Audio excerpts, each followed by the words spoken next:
శుక్రవారం hall night ప్రేయర్లో దేవుని కృప ఎంతగానో మనం చూడగలిగాము. ప్రతి ఒక్కరూ కూడా ప్రార్థనకి రిజల్ట్స్ మనం చూస్తున్నాం. మరి ఇప్పుడు చెప్పబడిన సాక్ష్యాలు అవి ప్రార్థనకి రిజల్ట్స్ కదా. మరి ఆ సహోదరి కొత్తగా వస్తున్నా కానీ దేవుని యొక్క కృపను ఎంత పొందుకోవడం జరిగింది. రాత్రి అంతా తినలేదు, పగలంతా తినలేదు, ఉపవాసంతో ఉండి రాత్రి అంతా మేలుకొని దేవుని సందులో గోజాడి హృదయాన్ని తన పనిపాట్లకు లోటు లేకుండా పనిచేసుకోవడానికి శక్తిని దేవుడు ఇచ్చారు. అలాగే అనుకున్న టైం కంటే ముందుగానే పని కంప్లీట్ చేసుకోవడం అనేది, అలాగే మరి ఇక ఉపవాసం ఉండడానికి శక్తి లేనప్పుడు ఉపవాసం ఉండి దేవుని కార్యాలు చూడటం అనేది మరి దేవుడు అనేక విధాలైన రీతిలో దేవుడు వారి యొక్క జీవితాల్లో చేయటం మనం చూస్తున్నాం. ప్రియులారా, ప్రార్థనకి ఎంత ప్రాధాన్యత మనం ఇస్తే ఆ దేవుడి యొక్క కార్యాలు కూడా అలాగే మన జీవితాల్లో జరుగుతూ ఉంటాయి. ఆ ప్రార్థన గురించినటువంటి విషయం కొంతమందికి అర్థం కాదు. ఏముంది లేదో అలవాటు ప్రకారంగా వెళ్ళినట్టుగా వెళ్తుంటాం. లోకంలో అన్ని చూడండి, ఏదో దేవాలయానికి వెళ్ళి అటెండెన్స్ చేసుకుంటాం, పని అయిపోతుంది అన్నట్టుగా మనం వెళ్ళకూడదు. దేవాలయానికి వెళ్తే ఒక పని అయిపోతుంది అన్నట్టుగా వాళ్ళు వెళ్తూ ఉంటారు. అలా కాదు, భక్తితో వెళ్ళాలి, భయంతో వెళ్ళాలి. దేవునికి మనం విజ్ఞాపన చేయడానికి మనం వెళ్తాం. విజ్ఞాపన గురించినటువంటి విలువ చాలా సందర్భం తెలియదని కొంతమందికి. ఈరోజు కూడా పరిశుద్ధాత్మ ప్రేరణ బట్టి దేవునికి సేవకులు ఇవ్వబడిన వాక్యమును మనం ధ్యానం చేసుకుందాం. విజ్ఞాపన గురించినటువంటి విషయాలు కొన్ని మరి తెలియచేయాలని ఆశతో మరి ఇక సమయంలో దేవుని వాక్యంలోకి వెళ్దాం. ఒకసారి చూడండి, ఆదికాండం 20వ అధ్యాయము 7-8 వచనాలు దయచేసి చదవండి. ఆదికాండము 20వ అధ్యాయము 7-8 వచనాలు దయచేసి. కాబట్టి ఆ మనుషుని భార్యను తిరిగి అతనికి అప్పగింపుము, అతడు ప్రవక్త, అతడు నీ కొరకు ప్రార్థన చేయును, నీవు బ్రతుకుదవు, నీవు ఆమెను అతనికి అప్పగింపని ఎడల నీవును నీ వారందరూ నిశ్చయంగా చచ్చెదరు. తెలుసుకొను, స్వప్నముందు అతనితో చెప్పాను. తెల్లవారినప్పుడు అబీమెలెకు తాను లేచి తన సేవకులందరూ పిలిపించి ఈ సంగతులన్నీ వారికి వినిపించినప్పుడు ఆ మనుషులు మిగుల భయపడిరి. హల్లెలూయా, హల్లెలూయా. ప్రియమిత్రులారా, అబీమెలెకు అనేటువంటి ఆ రాజుని దేవుడు దర్శించి ఆ రాత్రి స్వప్నమందు చెడు పని చేయనివ్వకుండా అతను అబ్రహాము భార్య శారా, ఆ శారా తన యొక్క భార్య అని చెప్తూ ఒకవేళ ఆ సందర్భంలో అక్కడ చంపేస్తారేమో, ఆ ప్రజలందరూ భయంకరులు, క్రూరులు కాబట్టి భార్య అని చెప్పగానే ఒకవేళ అతను చంపేసి భార్యను తీసుకుని వెళ్ళిపోతారేమో అనేటువంటి చిన్న మర్మంగా అక్కడ కొంతకాలం వాళ్ళు అక్కడ నివసించాలి అని చెప్పేసి ఉద్దేశంతో వాళ్ళు ఏం చేశారంటే, భార్య అని చెప్పొద్దమ్మా, సహోదరిని చెప్తాను, నువ్వు కూడా సహోదరుని చెప్పు అనే విషయాన్ని బట్టి అబీమెలెకు ఏం చేశాడంటే అబ్రహాము నుంచి తన భార్యను తీసుకుని వెళ్ళిపోయి వాళ్ళ ఇంట్లో ఉంచుకుంటాడు. అయితే ఆ రాత్రి అతనితో వాడు దేవుడు మాట్లాడుతున్న సందర్భం ఏంటన్నట్లయితే, అతడు యథార్థంగా ఆయన చేసిన కార్యమును బట్టి, అంటే యథార్థంగా అతను సహోదరి అన్నాడు కనుకనే తీసుకుని వెళ్ళి నాకే చూస్తారని తెలియదు కదా, అయ్యో నేను పాపం చేయకుండా దేవుడు నాకు గొప్ప అపాయం కలగనివ్వకుండా దేవుడు నన్ను కాపాడాడని ఎంతో సంతోషంతో ఆ దినము మర్నాడు ఏం చేశారంటే గ్రామ పెద్దలు తన దగ్గర సేవకులు అందరిని పిలిపించి దేవుడు నాతో మాట్లాడాడు, దేవుడు నన్ను దర్శించాడు అని దేవుని యందు ఎంత భయభక్తులు కలిగిన వ్యక్తో అతడు ప్రవక్త, ఆ ప్రవక్త భార్య అతనికి అప్పగించు అని చెప్పిన మాటకు ఒకవేళ నువ్వు అప్పగించకపోతే నీవు నీ వారందరూ సత్యతరు, నువ్వు అప్పగించేసావు అనుకో, అతడు నీ గురించి ప్రార్థన చేస్తాడు, నువ్వు బ్రతుకుతావు. ప్రార్థన చేయడం వల్ల బ్రతకడం ఏంటండి? మనకు పెద్దగా అనిపిస్తుంది కదా. ప్రార్థన చేయకపోతే సస్తారలో, ప్రార్థన చేస్తే బ్రతుకుతారు. అంచేతనే ఆ ప్రార్థన తాలూకా విలువ కొన్నిసార్లు మనకు తెలియదండి. ఏముంది లేదు ప్రార్థన చేయడం. కొంతమంది ప్రార్థన చేయమని కూడా అడగరు. కొంతమంది ప్రజలు పొలం పనికి వెళ్ళినా లేకపోతే సంథింగ్ ఏదైనా ఎక్కడికైనా క్యాంప్ వెళ్ళినా సేవకులు చెప్పాలి, సేవకులు చెప్పాలేంటి, మాస్టర్ చెప్పాలేంటి, మాస్టర్ చెప్పకపోతే ఏమి ప్రజలు ఏమన్నా మీరు చెప్పకపోతే నాకేం లోటు లేదు, లోటు అంతా మీకే. లోటంతా మీకే. Praise Lord. మీరు చెప్పకుంటే ఎంతలో ట్రై చేయండి, ఎంతవరకు సక్సెస్ అవుతారో, ఎంతవరకు సక్సెస్ అవుతారో మీరు ఆలోచించుకోండి ఒకసారి. మీరు చెప్పి ప్రార్థన చేయించుకొని నమ్మకంగా యథార్థంగా ఉండి మీరు అది చూడండి. మీరు నమ్మకం తప్పిపోయి యథార్థత లేకుండా మీ ఇష్టానుసారం సొంత అభిప్రాయాలు, సొంత ఆలోచన, సొంత జ్ఞానం, సొంత బుద్ధితో మీరు వెళ్ళి అది కూడా చూడండి. దాని రిజల్ట్ ఏంటో, దీని రిజల్ట్ ఏంటో మీకు తెలిసిపోద్ది. ఆల్రెడీ కొంతమందికి అనుభవాలు ఉన్నాయి. అయినా సరే ప్రార్థన చేయించుకోవడానికి ఎందుకు కష్టం. అది ప్రార్థన చేయించుకుంటే ఏమో సేవకుల చేతులను పెట్టాల్సి వస్తుందేమని భయమో, లేకపోతే నేనేం అడగనండి మిమ్మల్ని, నేనేం అడగను. మీ చేతులకు నేను చూసే స్వభావం నాకు కాదు. Praise Lord. మీరు ఇచ్చినా ఇవ్వకపోయినా మీ గురించి ప్రార్థన చేసి సంతోషంగా పంపించి మీరు నా పిల్లలు, మీరు నా బిడ్డలు, పక్షపాతం ద్వారంతో నేను ఎప్పుడు చూడను. అలాగైతే మేము ఇప్పుడు రావక్కర్లేదు పరిచయం చేయడానికి. Praise Lord. కొంతమందికి ఎన్నో రకాల అభిప్రాయాలు ఉంటుంటాయి. ఎందుకు చెప్పాలి, మా దగ్గర చెప్పాలి ఏంటి. కొంతమంది చెప్పడానికి ఇష్టపడరు. Praise Lord. చూడండి, ఇష్టపడకపోవడం వల్ల లాస్ అయింది మీరేనండి. Praise lord. ప్రియమైన ఏర్పడ్డారా. అందుచేత అబీమెలెకు ఆయన చూడండి, ఆయనతో ఏం చెప్తున్నాడు, దేవుడు ఏం చెప్తున్నాడు చూడండి. దేవుడు చెప్తున్న మాట 7వ వచనంలో ఏమంటున్నాడు చూస్తారా? అతనికి అప్పగించు, అతడు ప్రవక్త, నీ కొరకు అతడు ప్రార్థన చేస్తాడు, నువ్వు బ్రతుకుతావు. నీవు ఆమెను అప్పగించని ఎడల నీవును నీ వారందరూ నిశ్చయముగా సత్యదరు. Praise lord. ఇది ఎవరు చెప్తున్న మాట? ఎవరు మనసులు కల్పించుకుని చెప్పేది కాదు. సాక్షాత్తు దేవుడే స్వప్నంలో దేవుడు అతనితో మాట్లాడుతున్న విషయం అది. అవును, యథార్థ హృదయంతో యథార్థంగా ఆయన ఉన్నాడు కనుకనే యథార్థవంతులు దేవుడు దర్శిస్తాడండి. యథార్థవంతులు బలపరచడం కనుక యెహోవా కనుదృష్టి లోకమందంతటా సంచారం చేయించినది. నువ్వు యథార్థత ఉన్నది కాబట్టి దెబ్బతింటున్నావు. యథార్థవంతుడిగా నువ్వు ఉన్నవనుకో, యథార్థంగా నువ్వు ప్రవర్తించేవనుకో, దేవుడి దృష్టిలో నమ్మకంగా ఉన్నవనుకో, నువ్వు యథార్థంగా ఉన్నావనుకో, దేవుడు నీకు కనిపెడతాడండి. యథార్థవంతుల బలపరచడం కంటే యెహోవా కనుదృష్టి లోకమందంతటా సంచారం చేస్తుందండి.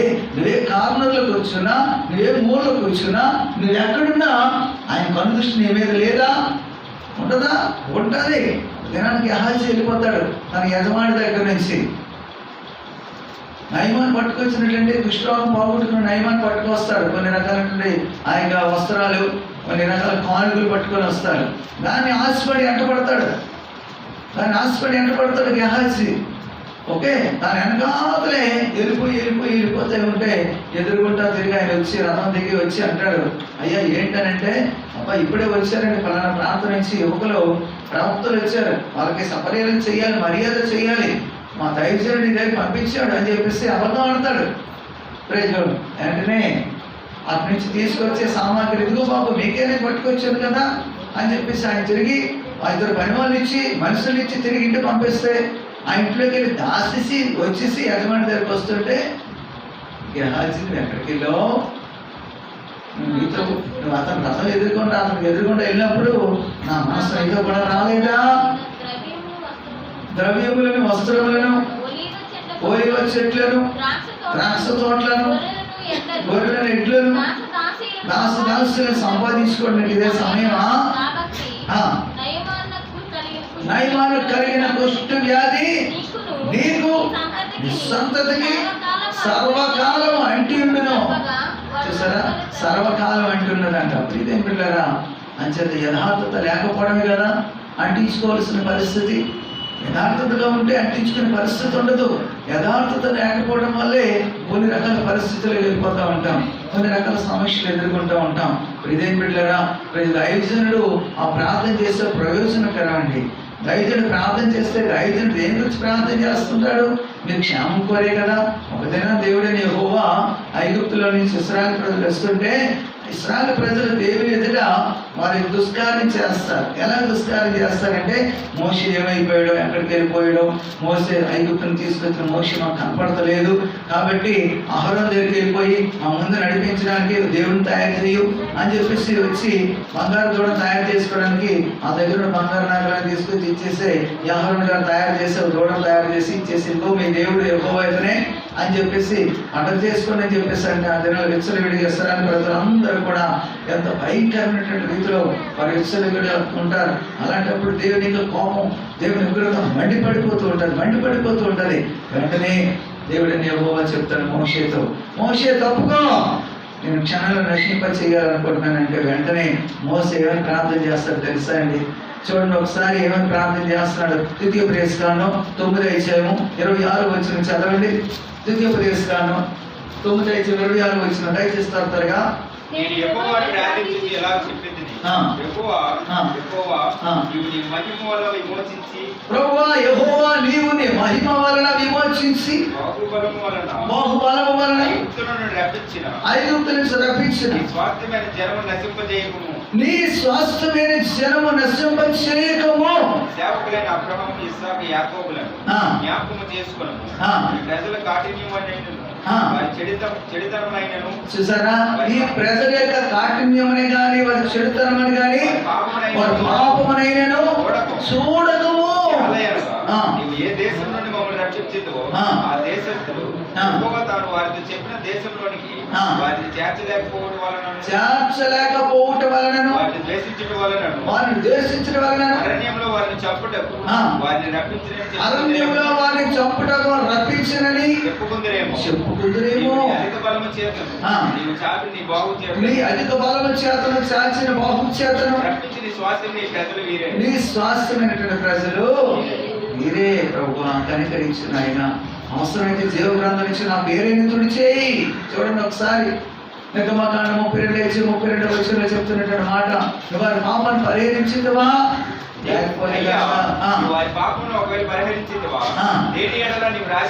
లేకపోతే నీవు రాసిన గ్రంథముల నుంచి నా పేరును తుడిచే ప్రభు అని బ్రతుకులాడుకుంటున్నాడు. చూసారా, అంచేత దేవుడిని యెహోవా ఎవరైతే పాపం చేస్తారో ఎవరైతే పాపం చేస్తారో వారిని నా గ్రంథం నుంచి పేరు తుడిచేస్తానన్నారు. వెంటనే దేవుడిని యెహోవా తన యొక్క సేవకుడు మోసే మాట ఆలకించి దేవుడు తన కోపాగ్ని చల్లార్చుకునే విషయాలు కనపడుతూ ఉన్నాయి. ఇలాంటి సంఘటనలు దేవుని యొక్క విజ్ఞాపన చేయటం వల్లనే, అందుచేతనే విజ్ఞాపన అనేది అలక్ష్యం చేయకూడదు, విజ్ఞాపన నిర్లక్ష్యం ఉండకూడదు. విజ్ఞాపన అంటే సిద్ధపడిపోవాలి. విజ్ఞాపన ఎప్పుడు చేస్తామో, ఇలాంటి సందర్భం ఎప్పుడు వస్తుందని ఎదురు చూడాలి. మనం ప్రార్థన అనగానే, ఉపవాస ప్రార్థన అనగానే దానికి ఒక ప్రత్యేకమైనటువంటి ప్రాధాన్యత ఉంది. ఆ ప్రార్థనలోనే కదండి తెల్లవారు పెనుగులాడు పోరాడి గెలిచితివే అని చెప్పేసి మీద నీ పేరు ఇశ్రాయేలే అని యాకోబు అనబడదు. ఇశ్రాయేలే అనేక జన్మలకు తండ్రిగా అతనికి అనేక జనాలకి ఇశ్రాయేలుకు ప్రతిగా ఇచ్చిస్తాడు. ప్రజలు పోరాడి గెలిచితివని. అంతకుముందు అతనికి ఐశ్వర్యం ఉన్నా ఐశ్వర్యం మీద దృష్టించలేదు. ఐశ్వర్యం వేరు, ఆశీర్వాదం వేరు. యెహోవా నీవు నన్ను ఆస్వాదిస్తే కానీ ప్రజలు నేను వెళ్ళనంటే పట్టుకున్నాడు. వెళ్ళని ఆ తెల్లవారు అలాని ఆస్వాదించే వారు వదలని పట్టుకున్నాడు. ఆశీర్వాదం వేరు, ఐశ్వర్యం వేరు. ఐశ్వర్యం రెక్కలు వస్తుంది. ఐశ్వర్యం మీద దృష్టిస్తాం కానీ ఆశీర్వాదం మీద దృష్టించమను. ఐశ్వర్యం మీద దృష్టించేవనుకో ఐశ్వర్యం రెక్కలు వస్తాయి, ఎగిరిపోతాయి. కానీ ఆశీర్వాదం మీద నువ్వు దృష్టించే వరకు ఆశీర్వాదం ఎవరు పట్టుకొని వెళ్ళలేరు. యెహోవా ఆశీర్వాదం ఐశ్వర్యం ఇస్తుందంట. యెహోవా ఆశీర్వాదం ఐశ్వర్యం ఇస్తుంది. కాబట్టి దేని బిడ్డలారా, సంఖ్యాకాండంలోకి వెళ్ళిపోతే ఒక దినాన్ని మిరియాము చూడండి. మిరియాం విషయంలోకి వచ్చేసరికి 12:13 సంఖ్యాకాండంలో మోషే తన యొక్క సహోదరి మిరియాము కూసు దేశస్థురాలు పెళ్లి చేసుకుంటాడు. మోషే కూసు దేశస్థురాలు పెళ్లి చేసుకున్న సనుగుడు. ఆ సనుగుడు వల్ల వచ్చిన పరిస్థితి ఏంటి చూడండి.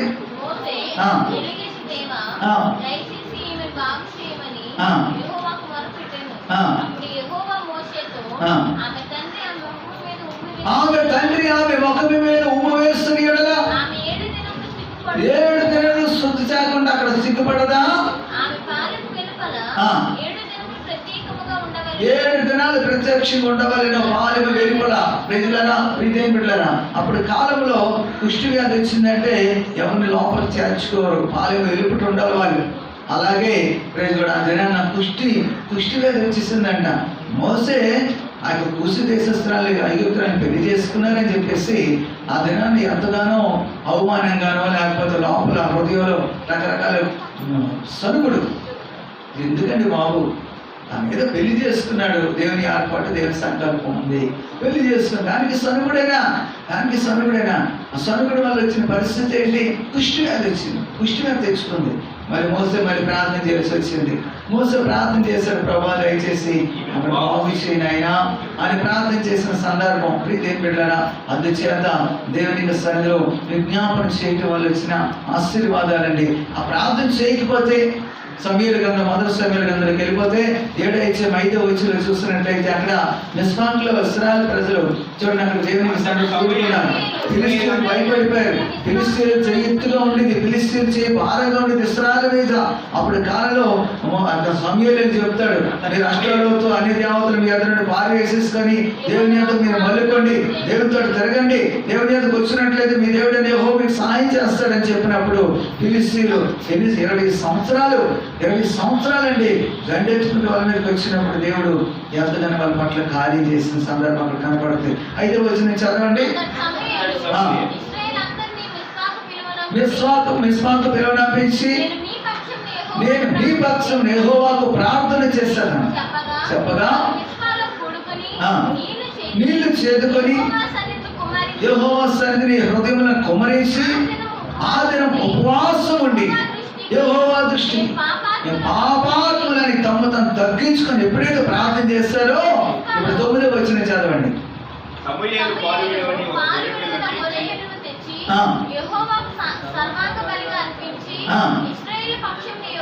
ఇశ్రాయేలు పక్షమును యెహోవాకు ప్రార్థన చేయగా దేవుడు అతను ప్రార్థన అంగీకరించాను. అర్పించుండగా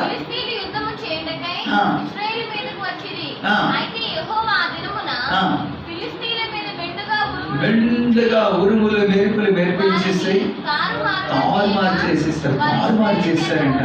పరిస్థితులు తారుమారు చేసే శక్తి గల దేవుడు అండి. ప్రార్థన చేయ ఇక్కడ ఎవరు ప్రార్థన చేశారు? దైవజనుడు ప్రార్థన చేశారు, సమూయేలు ప్రభుత్వం ప్రార్థన చేశాడు. ఆ ప్రార్థన చేయగా దహన బలి అర్పించి ఉండగా ఆకాశం నుండి మెండుగా ఉరుములు మెరుపులను కురిపించేసి ఫిలిస్తీన్లు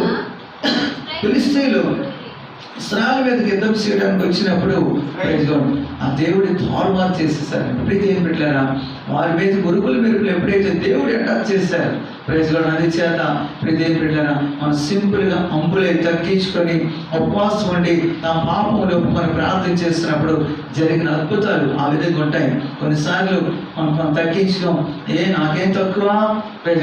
మోషే ప్రార్థన చేస్తారని దేవుడు వింటాడా? నేను ప్రార్థన చేస్తే దేవుడు వినడా అని కోరహు దాతను అభిరాములకి ఆ దినాన 250 మంది మోసేకి విరోధంగా లేచిపోయాడు. ఏం జరిగిందండి? 250 మంది అక్కడ ఉన్నటువంటి వారందరితో పాటు ప్రియులారా నేల విడిచి ఒక వింతైనటువంటి మరణం అక్కడ సంభవించినట్లుగా మనకు సంఖ్యాకాండం తెలుసు. కాబట్టి ప్రియమైన పిల్లరా దేవునికి విరోధంగా సేవకులకు విరోధంగా కొన్నిసార్లు సేవకుల ప్రార్థన వింటాడా, మా ప్రార్థన వినడా అని చెప్పి కొన్నిసార్లు మనలో వస్తుంటది. లేనిపోయిన గర్వం అవ్వచ్చు, అహంకారం అవ్వచ్చు. ప్రియమైన పిల్లరా అలాగే వద్దండి, తగ్గించుకుందామండి, తగ్గించుకోవడం తప్పు లేదండి. దేవుడు ప్రార్థన ఆలకించి మేము దేనికి ఊరికినే వారు కట్నం ధరించుకోరని చెప్పేసి అంటారు. ఊరికినే వారు కట్నం ధరించుకోరంట. మా పక్షమున యాజకులు బోరలు ఊదే యాజకులు మా పక్షమున ఉన్నారని చెప్పేసి అంటారు. ప్రదేని బిడ్డలారా అందుచేత ఇంకో సందర్భాలు చూసినట్లయితే ప్రదేని బిడ్డలారా దావీదు ప్రార్థన చేస్తాడు. ప్రభువా చూడండి ఒకసారి మొదటి 2 తాంత్రిక గ్రంథం 21వ అధ్యాయం వెళ్ళిపోతే 21వ అధ్యాయం చేయండి. మొదటి 2 తాంత్రిక గ్రంథము 21వ అధ్యాయంలో 13వ వచనం చదివిద్దాం. నేను మిక్కిలి ఇరుకులో పడిపోయాను. ఇప్పుడు 17వ వచనం చదివిద్దాం. 17వ వచనం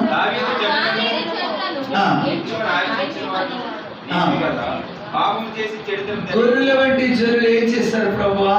పాపం చేసింది నేనే కదా అని దావీదు వెంటనే రిపెంటెన్స్ తగ్గించుకొని ప్రార్థన చేస్తాడండి. యెహోవా జగత్తుని ఆజ్ఞించువాడును నేనే కదా. ఆ. పాపము చేసి ఆ. చెడుతనము జరిగించువాడు నేనే కదా. నేనే కదా అని ఒప్పుకున్నాడు. అడ్మిట్ అయ్యాడు. దేవునికి సందులో ప్రార్థన చేస్తాడు. దేవుడు వెంటనే ఆ దూతను పంపించి అప్పటికి ఆల్రెడీ స్టార్ట్ అయిపోయింది. తెగులు పంపించేశాడు. ఆ తెగులు ఆపడానికి దావీదు వెళ్ళి దేవుని సందులో ప్రార్థన చేసిన సందర్భం. అరణ్య కాలం దగ్గరికి వెళ్ళి బలిపీఠం కట్టినప్పుడు అక్కడ తెగులు ఆగిపోయినట్లుగా మనకు తెలుసు జీవ గ్రంథంలో. ప్రియదేవుని బిడ్డలారా, అందుచేత 2 దినవృత్తాంతాల గ్రంథం 35 వెళ్ళిపోతే 18వ వచనం నుంచి 20వ వచనం వరకు మనం చదివినట్లయితే అక్కడ చూడండి. ఎరువు మనిషే, ఆ.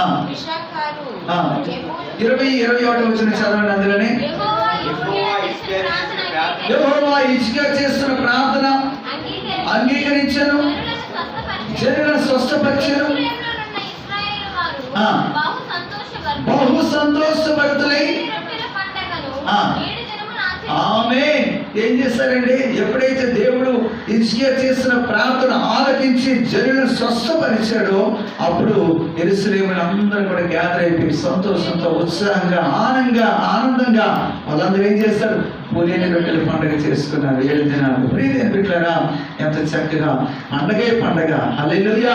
ఇంచేత ఉపవాస ప్రార్థన, హిజ్కియా చేసిన ప్రార్థన దేవుడు విన్నాడు. ఆ విజ్ఞాపన కొనసాగి చేయడానికి మన మనసు అప్పదు. విజ్ఞాపన చేయకుండా ఇంట్లో కూర్చుంటే దానివల్ల నీకు ప్రతిఫలం రాదు. ప్రియదేవుని బిడ్డలారా, గమనించండి. ఈ లేఖనాలు దేనికి? ఎంతమంది మన బుద్ధి కలగడానికి, నాడు వరకు సంభవించిన ఎంతమంది బుద్ధి కలగడానికి, ఇవి కాలక్షేపంగా విని విడిచిపెట్టడానికి కాదు. మిమ్మల్ని మీరు మోసపరచుకోవద్దని వాక్యం తెలియచేయబడుతుంది. కాబట్టి విని వాక్య ప్రకారం ప్రవర్తించినట్లయితే దేవుని ఆశీర్వాదం మనం పొందుకోగలుగుతాం. కనుక దేవుని బిడ్డలారా, అంచేత ఇక్కడ దేవునికి లేఖనాన్ని బట్టి మనం వింటున్న వాక్యాన్ని బట్టి మనం కూడా ట్రై చేద్దాం.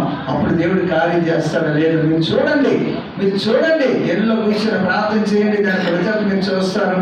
దేవుని బిడ్డలారా, అంచేత యోబు అంట చూడండి. యోబు గ్రంథం 42:10 చదివినట్లయితే యోబు తన స్నేహితుల నిమిత్తం ప్రారంభించినప్పుడు అతనికి క్షేమస్థితి మళ్ళా దేవుడు అతనికి దయచేస్తాడంట. యోబునకు పూర్వం కలిగిన దానికంటే 2 అధికముగా చూసారా? ఎప్పుడైతే 2 అధికముగా ప్రార్థన చేస్తామో దేవుడు ఆస్వాదిస్తారండి. ఇప్పుడు మొదటి రాజు 13వ అధ్యాయంలోకి వెళ్ళిపోతే అక్కడ 6వ వచనం కనపడుతుంది. ఒక రాజుగారు అక్కడ యరొబాము రాజు బలిపీఠం రాజుని బలిపీఠం దోపేయడానికి వెళ్ళిపోతాడు. అతను చెయ్య దైవజనుడు తట్టు చూపించి పట్టుకోండి అని అంటాడు.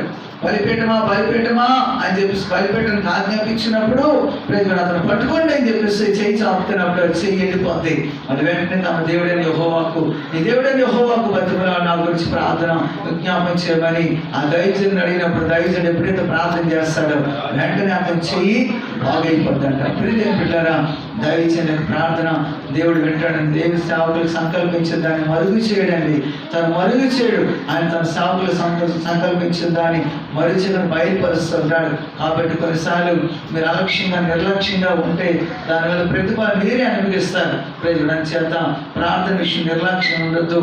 ప్రజలు ఎప్పుడైతే యోబు తన స్నేహితుల నిమిత్తం ప్రార్థన చేశాడో 2 అధికముగా ఎప్పటికంటే 2 అధికముగా పొందుకున్నాడు. ప్రదేశ బిడ్డలారా, ప్రార్థన అంత శక్తి ఉంది, ప్రార్థన అంత బలం ఉంది. ఉపవాస ప్రార్థన కూడా అంత గొప్ప శక్తి ఉంది. ఎస్తేరు ప్రార్థన చేసినప్పుడు ఉపవాస దినాలు 3 దినాలు ప్రకటించి 3 దిన ఉపవాస ప్రార్థన చేసినప్పుడు తాను తన యొక్క జనులు తన చెలికత్తులు ప్రార్థన చేయడం ప్రారంభించారు. ప్రపంచ దేశాలు అప్పుడు వాళ్ళందరూ కూడా 127 సంవత్సరాలు యూదులందరూ కూడా మరణశాస్త్రం అనేది రద్దు చేయబడింది. హల్లెలూయా. ఆ మరణశాస్త్రం శత్రువుల మీదకి వచ్చేసింది. ప్రదేశ బిడ్డలైనా అదేవిధంగా మారుమారు చేసే దేవుడు మన దేవుడు. కాబట్టి ప్రార్థన నిర్లక్ష్యం ఉండకండి. రాబోతున్న దినాల్లో ప్రవేశితమైతే మే నెలలో 1 నెల తప్పించి 1 నెల ఆన్లైన్ ప్రేయర్ పెట్టాలనుకుంటున్నాం. కాబట్టి మన దినాన ఆన్లైన్ ప్రేయర్ చేస్తాము. వెంటనే మర్నాడు వర్షాన్ని దేవుడు కురిపించారు. ఆ రాత్రి ప్రార్థన చేస్తాం. ప్రజలు వర్షం గురించి వర్షం కురిపించారు. దేవుడికి అసాధ్యం దేవుడు ఉందా? ప్రజల ప్రార్థన ద్వారా అనేక రిజల్ట్స్ మనం చూస్తాం. కాబట్టి రాబోతున్న దినాల్లో ఇంకా ప్రార్థన శక్తి కలిగినటువంటి వారిగా రాబోతున్నటువంటి కరోనా వైరస్, రకరకాల తెగుళ్ళు, ఈ కరోనా వైరస్ సెకండ్ వేవ్ అంటున్నారు, రెండో వేవ్ స్టార్ట్ అయిపోయి రోజు నిన్న చూస్తే నిన్న రాష్ట్రంలో 1000 లోపు ఒకరోజు ప్రైజ్ పెరిగిపోతుంది, రెట్టింపు అయిపోతుందండి. ప్రైజ్ అంచేత మన అంతకుముందు 200 300 లోపు ఉండేది, ఆ తర్వాత 600 పైన వెళ్ళిపోయింది, ఆ తర్వాత 1000 వచ్చేసింది. మరి ఈరోజు నిన్నటి దినం పేపర్, ఈ రోజు పేపర్లు ఎంత ఉందో మనకి చూడలేదు. అంచేత రెట్టింపు అయిపోతుంది. దయచేసి కరోనా వైరస్ నుంచి మనం విడుదల పొందాలి, కాపాడబడాలి.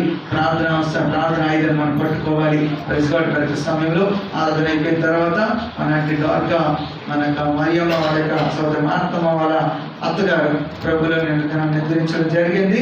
వాళ్ళ యొక్క బెరియల్ కార్యక్రమం గురించి ఇప్పుడే కౌరిన్ పైన 9 గంటలకల్లా రెడీ అయిపోవచ్చు అంటే, లేదండి ఇంకా రావాల్సిన 9:30 కల్లా వచ్చేసారని చెప్పారు. ఇది 9:30 అయిపోతుంది, 9:30 ముగించేసి మనం వెళ్తున్నాం. ఆ కార్యక్రమం గురించి కూడా ప్రార్థన చేయండి.